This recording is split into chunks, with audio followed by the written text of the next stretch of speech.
오늘 본문은 안식에 대한 이야기를 다루고 있죠. 정확하게 말하면 안식일입니다. 먼저 이 안식일이라는 게 유대교에서 무엇인가? 이 안식일에 처음 만들어진 것은 창세기 2장 1절에서 3절까지의 말씀에 따라서 안식일을 지키게 됐습니다. 천지와 만물이 다 이루어지니라. 창세기 2장 1절에서 3절의 말씀입니다. 하나님이 그가 하시던 일을 일곱째 날에 마치시니 그가 하시던 모든 일을 그치고 일곱째 날에 안식하시니라. 하나님이 그 일곱째 날을 복되게 하사 거룩하게 하셨으니 이는 하나님이 그 창조하시며 만드시던 모든 일을 마치시고 그날에 안식하셨음이니라. 하나님이 천지를 창조하시고 일곱 번째 되는 날 쉬시면서 그 날을 거룩하게 하셔서 그 날을 안식하는 날, 그래서 이스라엘 백성들에게 대대로 지키게 하신 그런 날이 안식일의 유래입니다. 그래서 십계명이라고 불리우는 시내산에서 주신 하나님이 이스라엘 백성에게 주신 10가지 계명 가운데도 안식일을 지키라 라고 말씀하셨고, 모세오경에서도 여러 차례 율법에서 안식일을 강조하셨죠. 예를 들어 출애굽기 20장 8절에서 11절의 말씀입니다.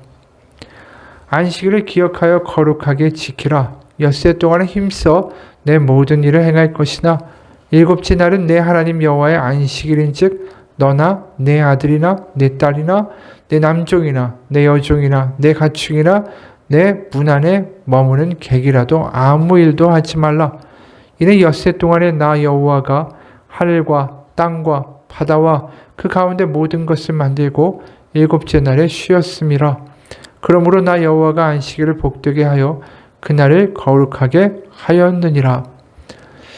우리가 얼핏 보면 안식일이라는 게 하나님이 위대한 신이시고 그래서 나를 기억해야만 한다. 그래서 일곱째 날을 특별하게 띄어서 나를 기억하는 날, 이렇게 백성들에게, 피조물에게 강조하신 것으로 생각합니다. 하지만 안식일의 근본적인 목적은 뭘까요? 여기에 우리가 지금 읽은 출애굽기 20장에서 특히 10절에 보면 여호와의 안식일이기 때문에 너나 네 아들이나 네 딸이나 네 남종이나 네 여종이나 네 가축이나 내 문 안에 머무는 객이라도 아무 일도 하지 말라라고 말씀하세요.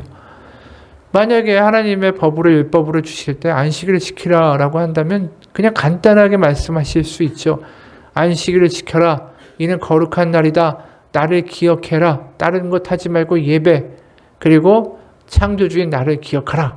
이렇게 하시면 되잖아요. 근데 굳이 아들, 딸, 남종, 여종, 거기에 나그네 가축까지도 일을 하지 말라라고 하셨어요.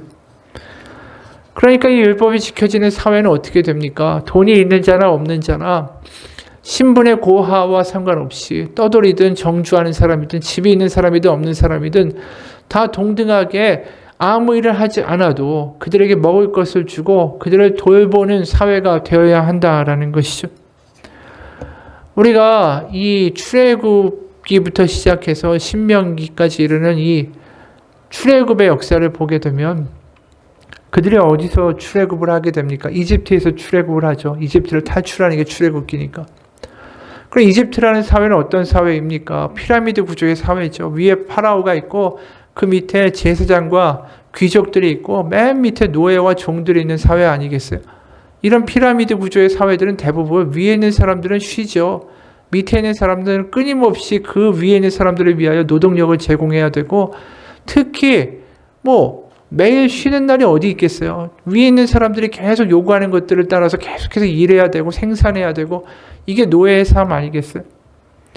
근데 지금 이 안식일이라는 것이 지켜지는 순간에 위에 있는 사람은 놀고 밑에 있는 사람은 항상 일해야 된다라는 어떤 그 약육강식의 모습이 없어지는 사회가 되는 거예요. 결국 하나님은 뭘 얘기하시냐면, 나는 천지를 만든 하나님이고 내가 만든 그 모든 피조물들이 나를 기억하며 쉴 때 그것은 지위, 고하나 있는 자나 없는 자나 그런 거 다 상관없다라는 거예요. 하나님 안에서 모든 자는 똑같은 피조물이다라는 것이죠. 그러면서 똑같은 피조물로 하나님을 기억하고 하나님 안에서 안식하고 쉬고 즐거워하는 날, 바로 그 안식일이라는 거예요. 그럼 결국 안식하면서 뭘 생각하게 됩니까? 내가 종이든 내가 사회에서 떠돌이든 나는 저 사람과 동등한 하나님의 백성이다. 난 하나님의 자녀다. 이걸 다시 한번 기억하게 되는 거예요. 안식일이라는 것을 한마디로 이야기하면 나의 정체성이 무엇인가를 회복하고 기억하는 날이다라는 것이죠. 우리가 안식일이라는 날이 없다면 생각해 보세요. 우리도 현대인은 안식일을 지키진 않죠. 이건 유대의 안식일이니까. 하지만 우리가 안식이라는 날이 정해져 있지 않다면, 쉬지 않는다면 우리는 삶의 쳇바퀴를 따라서 그냥 냅다 달리기에 바쁜 사람들이에요. 일은 끊임없이 다가오고 걱정은 끊임없고, 이게 내가 쉰다고 해서 머릿속에 모든 걱정과 근심들이 다 하루아침에 사라지는 게 아니지 않습니까? 뭔가 멈추는 날이 있지 아니하면 우리는 계속해서 삶의 수레바퀴 속에서 그냥 흘러가는 대로 흘러가는 사람들이 될 수밖에 없다라는 것이죠. 뭔가 우리의 삶에서 멈추는 시간이 필요해요. 바다에서도 항해할 때 마찬가지입니다. 맨 처음에 목적지를 향하여 갈 때 1도가 어긋나도 그게 하루, 이틀, 3일, 4일, 5일, 6일 쌓이다 보면 나중에 목적지하고는 전혀 딴 데를 가게 있어요. 뭔가 우리의 삶의 방향을 재조정할 수 있는 계기들이 계속 필요하다라는 것입니다. 안식일이라는 것은 하나님이 그 백성들이 다른 방향으로 가지 않고 하나님을 향하여 옳은 방향으로 매 순간순간마다 다시 한번 기억하기 위하여 그들의 방향을 재조정하기 위하여 만드신 날이다라는 것입니다. 그래서 안식일을 겪으면서 착취하고 강자로서 군림하고 갑질하고 또 거기에 시달리면서 내 인생을 스스로 열등감과 파괴로 그래 뭐 내가 내 주제에 뭐가 돼 이런 식으로 서로 죽이고 파멸되는 그러한 인생의 세상으로 가지 않도록 만드시는 거죠. 그래서 그날을 거룩하게 하였다라는 거예요. 우리가 거룩하다는 말을 하게 되면 대부분 이 성전이 거룩하고 성막이 거룩하고 이렇게 생각하잖아요. 그래서 지금 이 말을 날에 대해서 그 하루에 대해서 거룩하다라고 말씀하시는 순간 그건 시간 속에 하나님의 성전이 된다라는 것이죠. 그래서 이 안식일에 세상의 논리는 멈추어지게 되고 하나님의 자녀로서 하나님의 백성으로서 우리가 어떻게 살아야 하는가를 다시 한번 기억하게 되는 날. 그래서 하나님을 사랑하고 이웃과 약자를 돌보면서 우리의 인생을 다시 한번 그래 내가 돈 벌고 성공하고 잘 되기 위해서 사는 인생이 아니라 하나님 안에 거하고 하나님의 말씀대로 살아가면서 살아가는 게 내 인생의 그 올바른 목적이구나를 다시 한번 깨닫는 날이 된다라는 것이죠. 그래서 안식일을 통해서 구현하시고자 하는 건 뭐냐면 하나님을 사랑하고 이웃을 사랑하는 모습이 다시 한번 회복되는 거예요. 그게 참된 안식이라는 거죠. 맞습니다. 우리가 안식이 필요해요. 안식일을 지키지 않고 우리는 이제 주일이라고 말하게 되죠. 그게 예수님이 오시고 나서 구약과 신약의 차이가 되고 있어요. 하지만 우리에게는 지금도 여전히 안식일이 필요해요. 안식이 필요하다라는 거죠. 어떤 농부가 한 사람이 있었습니다. 어느 날 아침에 남쪽 밭을 갈러 가겠다. 농부가 아내한테 말하고는 트랙터에다가 기름을 넣었어요. 근데 기름을 넣다 보니까 기름이 모자른 거예요. 그래서 기름을 가지러 주유소에 갔습니다. 근데 주유소에 이제 기름통을 가지고 쫄래쫄래 걸어가는 길에 자기 농장에 돼지들이 배고파하는 게 보이는 겁니다. 그러니까 이 먹이를 줘야 되지 않겠어요? 먹이를 주려고 옥수수 창고로 갔습니다. 그래서 옥수수 자루 하나를 짊어지고 딱 나오는데 밭에 마침 감자에 싹이 올라오는 게 보이는 겁니다. 그래서 옥수수 자루를 내려놓고 이번에는 감자를 캐러 갔습니다. 이제 감자를 캐러 가는데 또 이 장작더미 옆을 지나가다가 집에 땔감이 떨어졌다라고 아내가 한 말이 갑자기 떠오르는 거예요. 그래서 땔감 몇 개를 챙겨 드는데 또 병든 닭이 눈에 보여서 그 닭에게 다가가고 있었어요. 근데 하늘을 보니까 이렇게 왔다 갔다 하다 보니까 벌써 하루 해가 다 지는 황혼의 때가 된 거예요.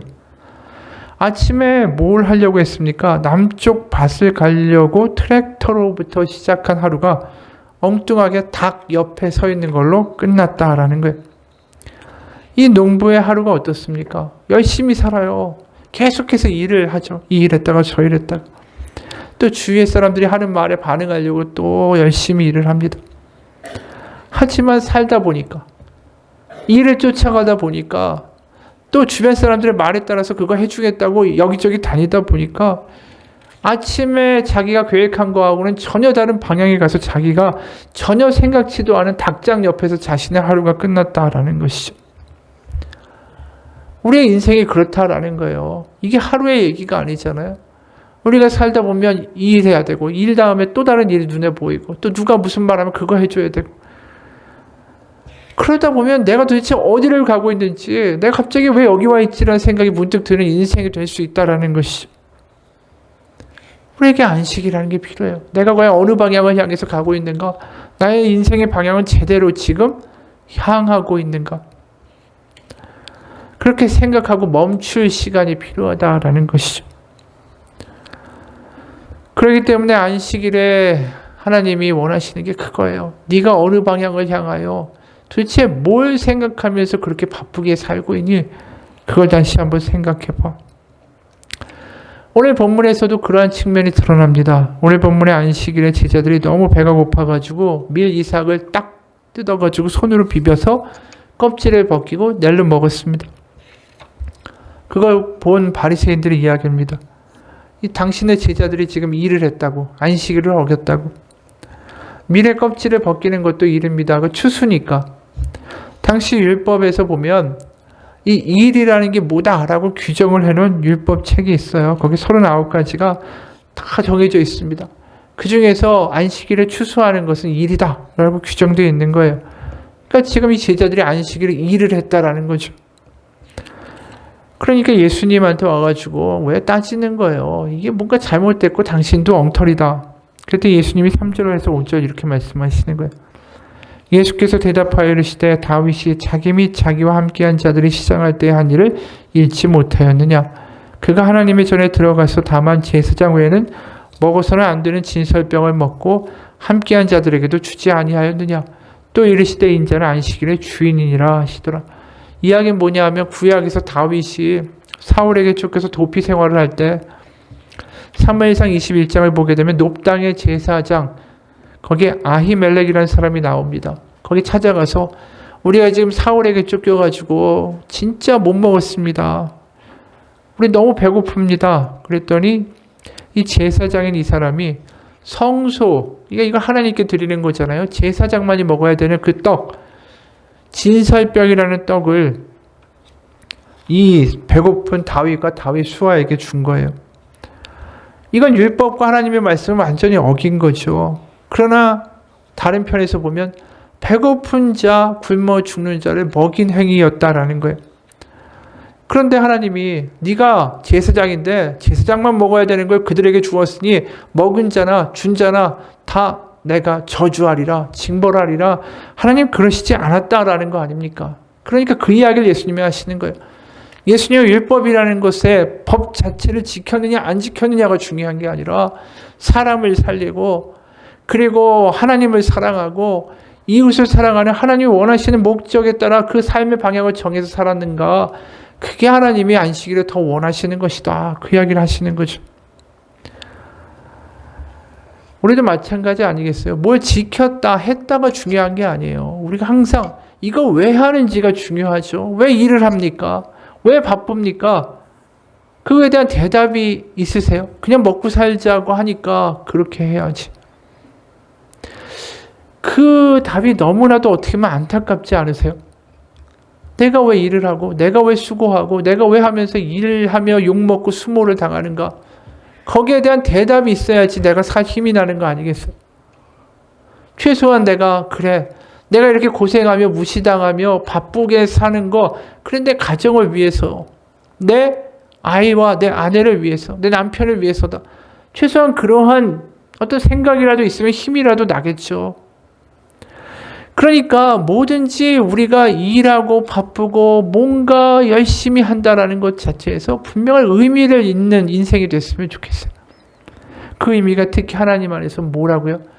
내가 바쁘고 내가 정말 힘들고 희생하면서 살아가는 모든 것의 목적은 내가 하나님을 사랑하고 이웃을 사랑하는 그 일을 이루기 위하여 이 일을 한다라는 것과 연관지어져야 된다라는 거예요.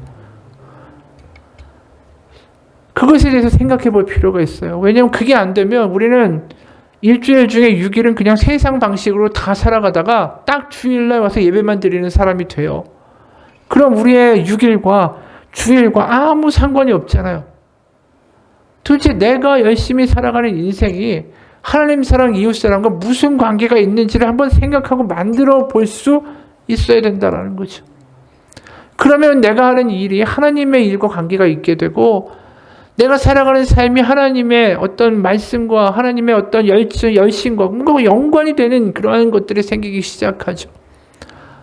우리가 많은 경우가 이렇잖아요. 하나님 제가 이런 일을 합니다. 이거 잘 돼서 제가 하나님께 11조도 잘하고 하나님이 잘 돼서 하나님께 영광 올리고 제가 간증도 하겠습니다. 그렇게 말하는 건 좋아요. 그런데 문제는 그렇게 기도 주일날 해놓고 6일 동안에 세상 방식으로 막 달려가고 그냥 자기가 하는 일의 방식 가운데 막 파묻혀가지고 하나님 생각 하나도 안 한다면 하나님이 그 일을 정말 잘 되게 해주실까요? 아닐 것 같아요. 왜냐하면 그렇게 냅다 달려가서 잘 되면 또 다른 일을 향하여 더 많은 복을 위하여 더 많은 부를 위하여 달려가지 하나님과는 점점 거리가 멀어지는 인생이 될 거 아니에요. 우리가 하루 동안에 내가 뭘 하든지 간에 하나님과 관련되어 내가 이 삶을 하루를 해석할 수 있는 나의 삶에서의 뭔가 근거가 있지 아니하면 우리가 하는 모든 일들이 나중에 보면 야 하나도 기억이 안 남는다. 내가 열심히 뛰었는데 이게 뭐지? 허무함으로 다가올 수 있다라는 거예요. 여러분 안식일은 다른 게 아니에요. 내가 왜 바쁜지, 내가 왜 일을 하는지, 내가 무엇을 향하여 사는지 그것에 대한 분명한 이유와 답을 찾는 날이 안식일이다라는 것입니다. 그냥 아무것도 하지 않고 그냥 룰랄라 놀아야지, 잠자야지, 먹어야지 날이 아니라 의미를 만들어내는 날이 안식일이다라는 것이. 그래서 예수님이 뭐라고 하십니까? 안식일에 선을 행하는 거, 악을 행하는 거, 생명을 구하는 거, 죽이는 거 어느 것이 옳으냐? 안식일에 뭘 생각해야 돼요? 그래, 선을 행하고 생명을 주는 거, 그래 이게 내가 해야 되는 일이구나. 그걸 다시 한번 떠올리는 게 안식일이다라는 거예요. 내가 열심히 일을 해서 이게 정말 내 가정과 내 교회와 내 주변 가운데 정말 생명과 기쁨을 주면서 내가 일을 하고 있는가? 아니면 내가 힘들다고 집에 가서 주변 가운데 짜증내고 불평내는 인생만 되고 있는가? 그럼 뭔가 잘못된 거잖아요. 그럼 하나님 앞에서 다시 한번 멈춰서 생각해야죠. 하나님, 제가 바쁘긴 한데 정말 내가 가정과 주변을 위해서 또 교회에 헌금하고 교회에 뭐 여러 가지 하나님 일을 위해서 애쓰며 산다고 하는데 왜 자꾸만 짜증이 나고 왜 자꾸만 힘들고 왜 자꾸만 불평이 나고 왜 자꾸만 짜증이 날까요? 그거에 대해서 생각해 봐야죠. 여러분, 안식한다라는 건 바로 그겁니다. 우리의 삶의 모든 것에 하나님과 연관된 분명한 목적과 삶의 방향을 정하는 것. 그럼 기도에 힘이 나기 시작해요. 그리고 내가 일해서 힘들어도 하나님, 이거 하나님이 원하시는 일이고 하나님 안에서 행하는 일인데 하나님이 능히 할 수 있게 하실 거라고 믿습니다. 소망이 생기는 거죠. 내 삶의 일과 삶의 순간들을 하나님의 일과 하나님과 연관 지을 수 있는 그러한 인생이 되기를 주님의 이름으로 축원합니다. 그런 의미에서 우리가 십자가에 대해서 다시 한번 생각해 볼 필요가 있어요. 십자가, 우리가 안식일이 구약에 있다면 신약에서는 십자가가 있는 거죠.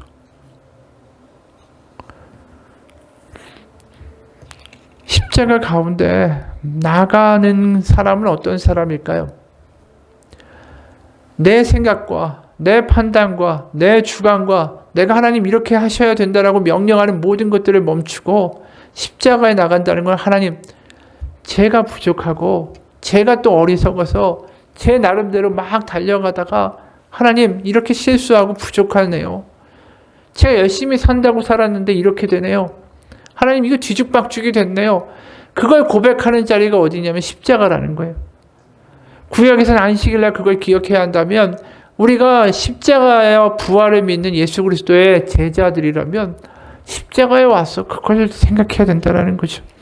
십자가는 한마디로 우리의 삶을 제대로 돌아오라는 유턴 사인이에요. 하나님이. 왜 예수님이 죽으셨겠어요? 내가 냅다 달려가고 내가 원하는 하나님을 원하고 만들어내고 그러한 나의 잘못과 죄로부터 우리를 구원하기 위해서 예수님의 십자가가 있는 거 아닙니까? 저는 주기도문에 대한 이야기를 했잖아요. 주기도문이 하늘에 계신 우리 아버지. 그 시작이 뭡니까? 바로 하늘에 계신 하나님이 나의 아버지시다. 그리고 그 다음에 뭡니까? 아버지의 이름을 거룩하게 하시고 하나님의 나라가 오게 하시고 아버지의 뜻이 하늘에서와 같이 땅에서도 이루어지게 하소서. 스케일이 엄청 크잖아요. 우리가 주기도문이나 십자가를 보면서 다시 한번 생각하게 되는 건 하나님은 정말 크신 분이다라는 것을 다시 한번 기억하게 돼요. 주기도문 하면서 하늘에 계신 아버지가 나의 아버지시다. 그리고 십자가를 보면서 야, 십자가라는 죽음을 넘어선 부활이라는 하나님을 만드신 그 하나님의 커다란 계획과 정말 하나님이 말도 못하게 내가 상상을 초월하는 놀라운 일을 행하신 하나님이시구나. 나는 참 작은 사람이구나. 그러면서 내가 뭘 안다라고 떠들었구나. 그걸 느끼게 하는 게 그 십자가나 주기도문을 하면서 우리가 경험하게 되는 것이죠. 여러분, 우리가 하나님 안에서 뭔가 우리의 삶의 방향과 의미를 회복했으면 좋겠습니다. 그냥 사라지는 인생이 되지 않았으면 좋겠어요. 오늘 보면 예수님이 손 마른 사람을 고쳐주시는데 어떻게 하시냐면 보면 10절에 무리를 둘러보시고 그 사람에게 이르시되 네 손을 내밀라 하시니 그가 그리하매 그 손이 회복된지라.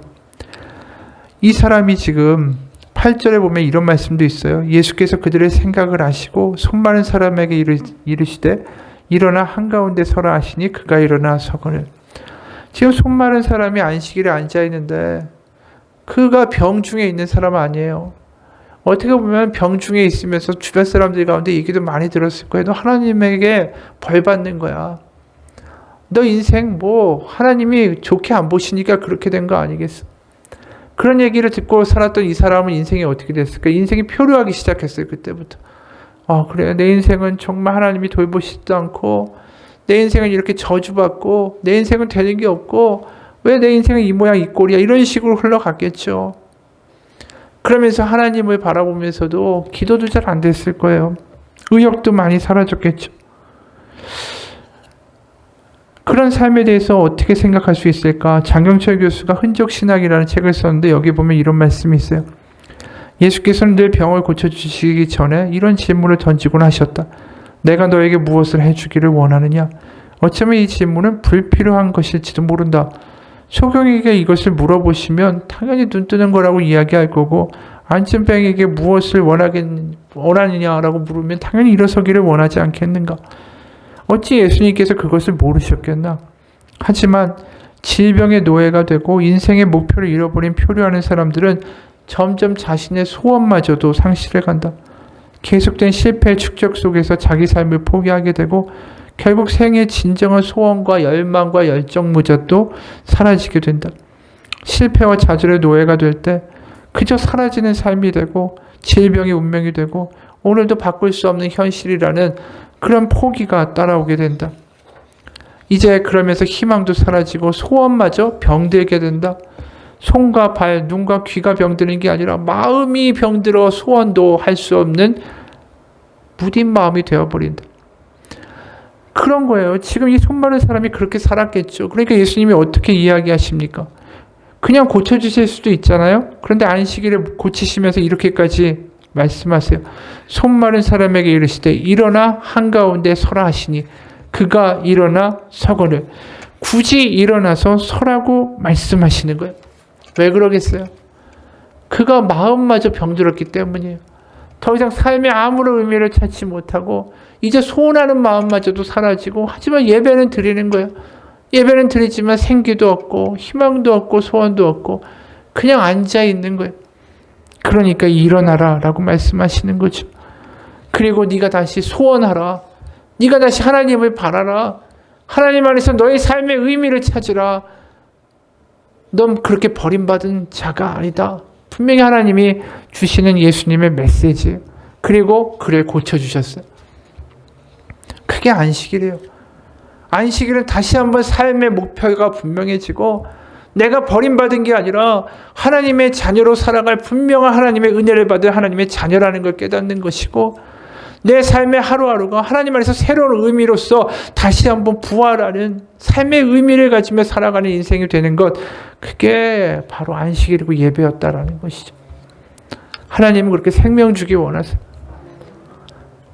그게 얼마나 복인지 몰라요. 하나님이 우리가 어떤 상황이든 간에 회복과 생명 주기 원하신다. 그게 십자가입니다. 예수님이 십자가의 고난을 왜 받으셨겠어요? 우리에게 생명 주기 위해서. 본인이 죽음을 당하고 본인이 피를 다 흘리면서 모든 걸 다 쏟아내면서 늘 하시던 말씀이 뭡니까? 목마른 자는 나에게 와서 마시라. 내가 생수를 주겠다.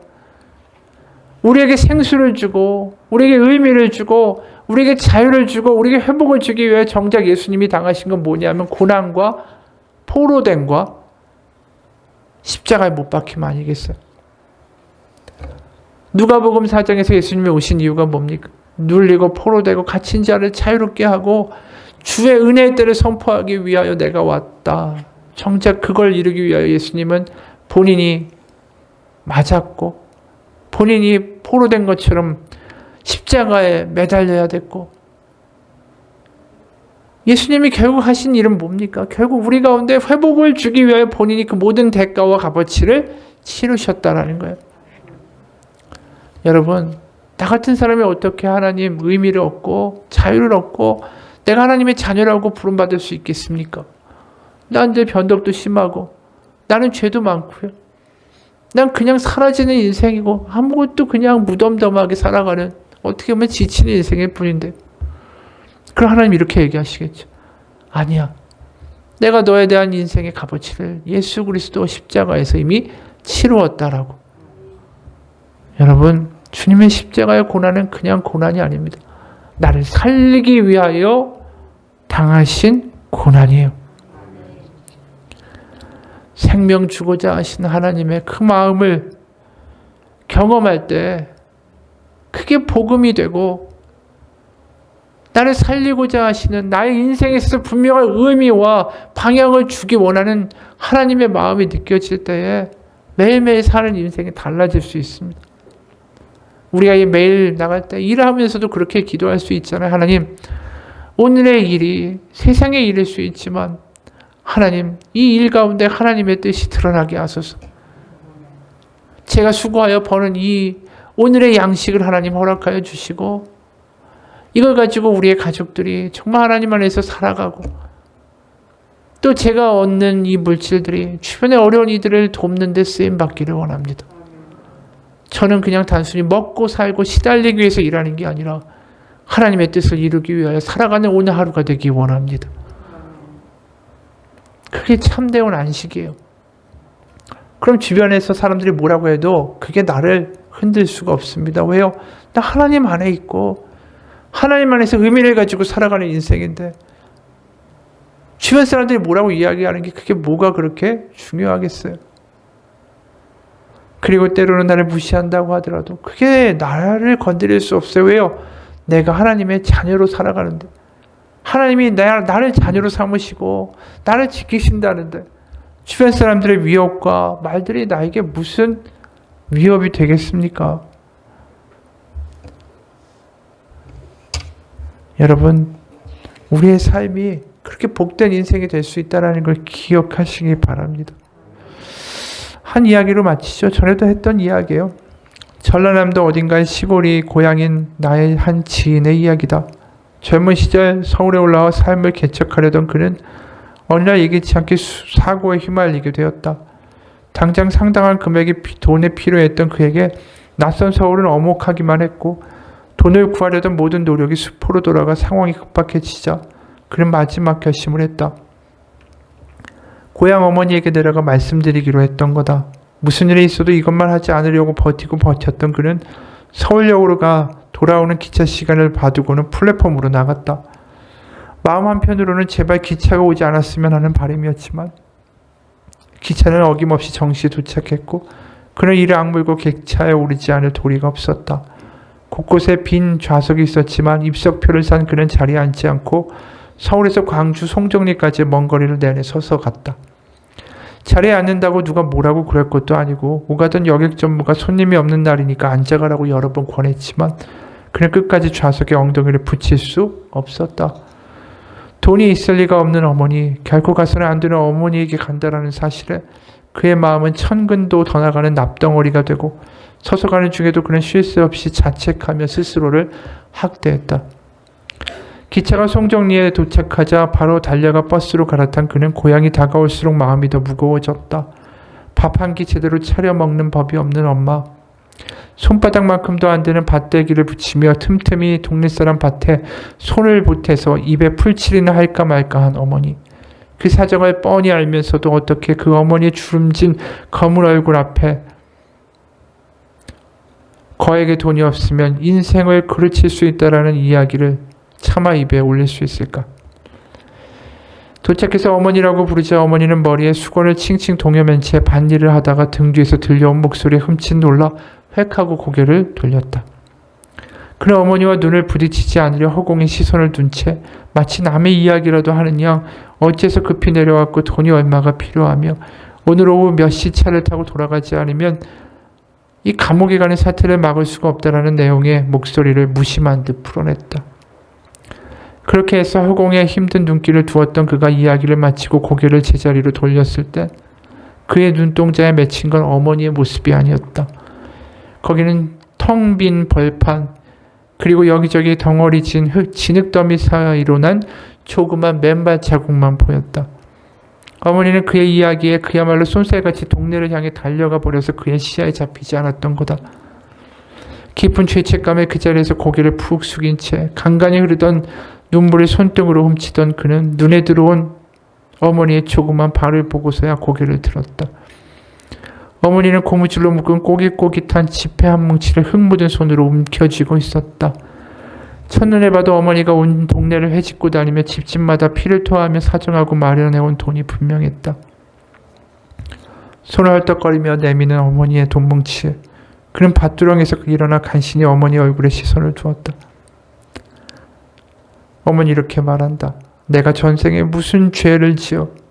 그는 다음에 이어질 한마디를 짐작하며 눈을 감았다. 서울에 올라갈 때도 온 집안에 있는 돈을 탈탈 털고도 모자라 아래 윗집 다니며 돈을 구해서 그렇게 어거지로 올라갔던 광경이 선이 떠올랐다.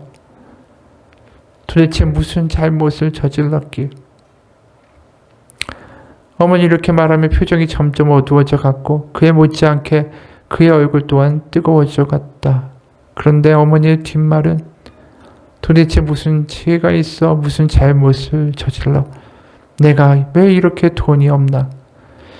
그의 가슴은 죄책감을 넘어 폭발할 것만 같았다. 효도를 받아도 한참 받아야 할 나이에 호련히 나타나 상상도 못했던 큰 돈을 달라는 아들이 얼마나 원망스러울까. 그는 다시금 눈길을 멀리 하늘가로 돌렸다. 내려오지 않았어야 하는 데는 후회가 극심히 몰려오는 사이에 그 귓전에 어머니의 목소리가 들렸다. 네가 요렇게 오랜만에 내려왔는데. 어머니의 신세 한탄으로 이어질 줄 알았던 그는 잠자코 어머니의 모습을 바라봤다. 진흙이 발등까지 굳은 채 행여 잃어버릴까 손에 꽉 쥐고 있던 돈뭉치를 그의 손에 쥐어주듯 건네 어머니는 마지막 이 말을 했다. 돈 구하느라 금쪽 같은 시간 다 보내뿌리고 닭 한 마리 삶아 먹이지 못하고 보내야 한단 말이냐. 어여 가거라. 기차 시간 늦겠다. 그날치 이 사람은 기차가 서울에 도착할 때까지 흐르다 멎다 계속 흐르는 눈물을 닦아내느라 손수건이 물수건이 되었다고 했다. 내가 무슨 죄를 져서 이런 자식을 두었을까가 아니라 내가 왜 죄를 지어 내가 뭐가 잘못해서 이 자식에게 도와줄 수 있는 돈도 없을까. 자기 탓을 하는 어머니, 그런 못난 자식을 보면서도 닭 한 마리 삶아 먹이지 못하고 보낸다고 마음 아파하는 어머니를 보면서 이 사람은 나머지 삶의 인생을 어떻게 살았을까요? 그 다음부터 삶의 의미가 달라지지 않았을까요? 내가 앞으로 잘 살아야겠구나. 왜? 나를 저렇게 사랑해주는 엄마가 나에게 있는데 내가 어머니를 실망시키면 안 되겠구나. 그 삶에서 분명한 의미가 생긴 거 아니겠어요? 여러분, 우리가 하나님을 믿는다라는 게 그런 거예요. 우리가 하나님을 정말로 하나님 아버지로 알게 되고 하나님 살아계시다라는 걸 알게 되고 하나님이 나를 사랑하셔서 저 십자가에 그 아들을 못 박아 죽이셨고 나를 생명 주기 위하여 하나님이 하실 수 있는 모든 것을 다 하셨다라는 게 믿어지기 시작하면 그날로부터 우리의 인생은 다르게 살 수밖에 없어요. 왜요? 내가 바로 십자가의 핏값으로 만들어진 인생이기 때문에 예수님의 핏값에 걸맞게 살아야겠다. 하나님이 어떻게 나를 회복시키셨는데 거기에 걸맞게 살아야겠구나. 그 생각을 하게 된다라는 거죠. 안식일은 십자가는 다 마찬가지예요. 내가 어떻게 만들어진 인생이고 나를 하나님이 어떻게 바라보시고 내가 어떻게 이 인생을 살아야 하는가에 대한 의미를 생각하는 날입니다. 여러분, 우리가 냅다 달리고 잘 되고 돈 벌고 그냥 열심히 사는 게 다가 아니에요. 내 삶이 어떤 삶인지에 대한 분명한 의미를 알고 십자가에서의 주님의 분명한 약속을 믿고 그분의 피와 땀과 고통으로 주어진 나의 생명이라는 것, 나의 인생이라는 것, 그것을 깨닫고 살아가시면 나중에 돌이켜봤을 때 그 인생에 후회가 없을 거예요. 후회 없는 삶을 사는 길은 하나예요. 내가 하나님의 자녀고 하나님이 어떻게 나를 만드셨는가를 알며 하루하루 하나님 안에서 의미 있게 살아가시기를 주님의 이름으로 축원합니다. 기도하겠습니다. 하나님 아버지, 그냥 사라지는 인생, 그냥 살아가는 인생, 그렇게 살다 보면 하루가 이틀이 되고 한 달이 되고 1년이 되고 10년이 되고 20년, 30년이 되어 나중에 우리가 늙어 뒤를 돌아봤을 때 도대체 뭘 하느냐 저렇게 바빴을까? 도대체 인생은 뭘까? 인생이 허무하구나라는 말밖에는 할 것이 없습니다.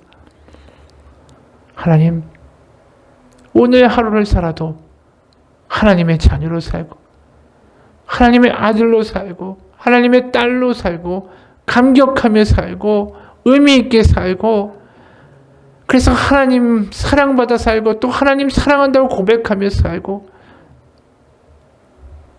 그러면서 하나님 가운데 의미를 만들어내고 그 기쁨과 감격을 가지고 주변 사람들에게 나누어 주며 가는 곳마다 위로와 격려를 하고 하나님의 생명이 임할지어다. 하나님의 위로가 있기를 원합니다.